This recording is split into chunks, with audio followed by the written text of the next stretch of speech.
નમસ્તે મિત્રો, આજના આ યુગની અંદર એટલે કે ઝડપી યુગમાં આપણે શારીરિક બીમારીમાં કોઈ પણ સારવાર લેતા હોય તો અત્યારે એલોપેથીનો વધુ પડતો આપણે ઉપયોગ કરતા હોઈએ છીએ, જેથી કરીને આપણને જે પણ દર્દની અંદર સારવાર કરવી હોય તો એની અંદર આપણે ઝડપી પરિણામ મેળવવા ઈચ્છતા હોઈએ છીએ। તો આપણી એવી ધારણાઓ હોય છે કે આયુર્વેદિકની સારવાર કરવી હોય તો કે એની અંદર સારવારની અંદર લાંબો સમય લાગે છે। ના, એવું નથી। આયુર્વેદિકની અંદર પણ ઘણી બધી દવાઓ એવી છે કે જે આપણને ઇમરજન્સી કામ આપે છે। તો એમાં આજે આપણે એક દર્દ વિશે જોઈશું, જે છે હેડકી। હેડકી છે એ આપણા શરીરને હચમચાવી નાખે છે, અને આ હેડકી છે એ એક વાયુનો રોગ છે। તો ચાલો આપણે એનો એક ઉપાય જોઈએ। જો હેડકી માટેની સારવારના મારા જાત અનુભવો મેં વ્યક્તિને આ દ્વારા હેડકી મટાડેલ છે। તો એમાં એક છે, જો આપણી આ મોરની પીંછી છે એનો એક ચંદો છે, બરાબર। આ મોરની પીંછીનો ચંદો છે એને બાળી નાખવાનો, એટલે એની ભસ્મ કરી નાખવાની।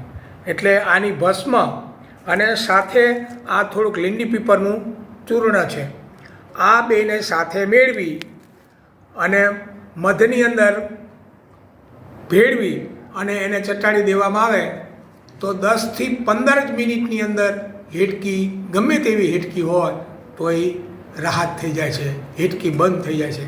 આવા મારા 2 જાત અનુભવો છે।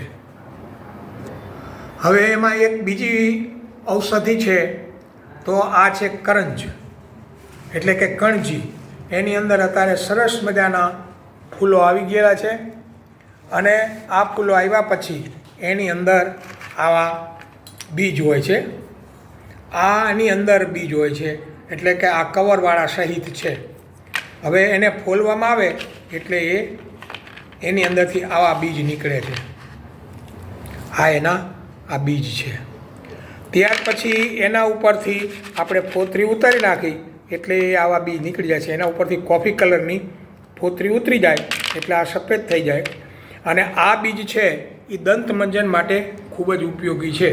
હવે જ્યારે હેડકી ઉપડી હોય કોઈ પણ વ્યક્તિને, તો આમાંથી આનું બીજ લઈ અને એને સૂડી વડે ચૂરો કરી અને મોઢામાં નાખી અને ચાવી અને એને તમે માથે પાણી પી લ્યો થોડું, તો થોડીક જ વારની અંદર એટલે કે એકદમ ઝડપથી હેડકી બંધ થઈ જાય છે।